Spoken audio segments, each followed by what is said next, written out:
భోగి వేడుకల్లో సినీ నటుడు మోహన్ బాబు పాల్గొన్నారు. తిరుపతి జిల్లా చంద్రగిరి మండలం రంగంపేటలోని శ్రీ విద్యానికేతన్లో భోగి మంటలు వేసి సెలబ్రేట్ చేసుకున్నారు మోహన్ బాబు. ఇక మోహన్ బాబు కుటుంబ సభ్యులు హీరో శివబాలాజీ పాల్గొన్నారు.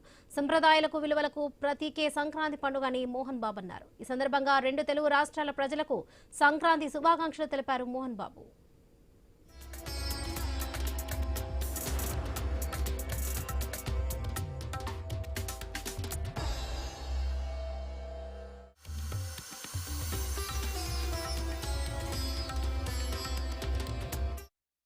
నూతన సంవత్సరం సంక్రాంతి శుభాకాంక్షలు. మీ ఇంటిల్లపాది క్షేమంగా ఉండాలని మనసా వాచా కోరుకుంటున్నాను.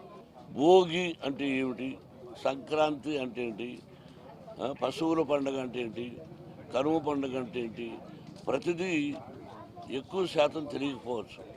ఏదో భోగి అంటే భోగి మంటేసేద్దామని, దానికి ఒక అర్థం ఉంది.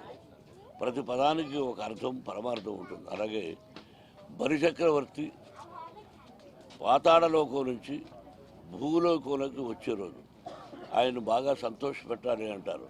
అందుకని భోగి మంట పాత వస్తువులన్నీ దానిలో వేసేసి ఆ తర్వాత పెద్దలకు బట్టలు పెట్టుకుంటాం, కోడ పందాలు ఆడతాం, పశువుల పందాలు ఆడతాం. అన్నీ ఒక కోలాహలంగా ఉంటుంది. నూతన